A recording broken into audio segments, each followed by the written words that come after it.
চোখের সামনে একটা শক্ত পর্দা নেমে আসছে। একদিকে হোয়াইট হাউসের অভ্যন্তরে গর্জনরত এক নেতা, অন্যদিকে নয়াদিল্লির হিসাবি নীরবতা। মার্কিন প্রেসিডেন্ট ডোনাল্ড ট্রাম্প আবারও ভারতকে সরাসরি শুল্ক আরোপের হুমকি দিয়েছেন। মার্কিন প্রশাসন বলছে, ভারত যদি মার্কিন পণ্যের ওপর শুল্ক বসায়, আমেরিকাও একইভাবে প্রতিশোধ নেবে।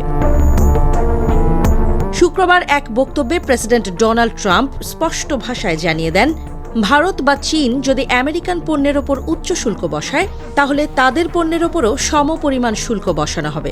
তিনি বলেন, রেসিপ্রোকাল ট্যারিফস, কেউ যদি আমাদের ওপর শুল্ক চাপায়, আমরাও বসাবো। এটাই প্রথম নয়, আগেও হার্লে ডেভিডসনের মোটরসাইকেলের শুল্ক নিয়ে ভারতের বিরুদ্ধে ক্ষোভ উগড়ে দিয়েছিলেন ট্রাম্প।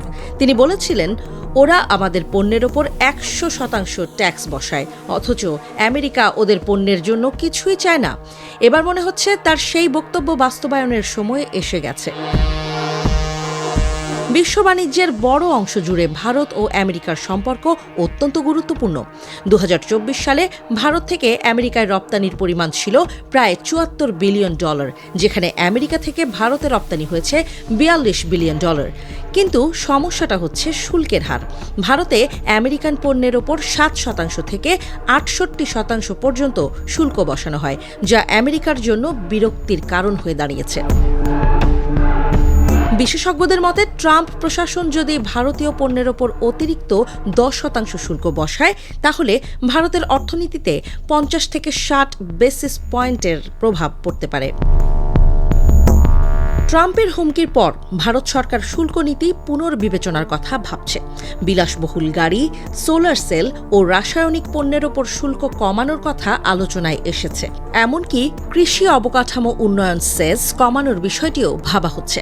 কিন্তু ভারতের নীতি নির্ধারকদের একাংশ মনে করছেন, এই মুহূর্তে ট্রাম্পের চাপের মুখে নতি স্বীকার করা উচিত নয়।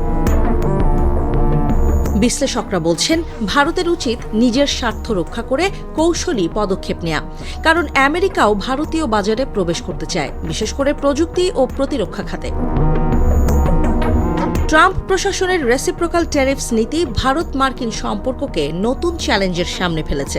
একদিকে যদি ভারত আমেরিকার শুল্ক দাবির সামনে মাথা নত করে, তাহলে নিজেদের অর্থনৈতিক স্বার্থ খর্ব হবে। অন্যদিকে পাল্টা শুল্ক আরোপ করলে দ্বিপাক্ষিক সম্পর্ক আরও জটিল হয়ে উঠবে। শুল্কযুদ্ধ কেউই জিততে পারে না, তাতে দুই পক্ষেরই ক্ষতি হয়। এখন দেখার বিষয়, মোদি সরকার এই নতুন চ্যালেঞ্জের মোকাবিলা কিভাবে করে।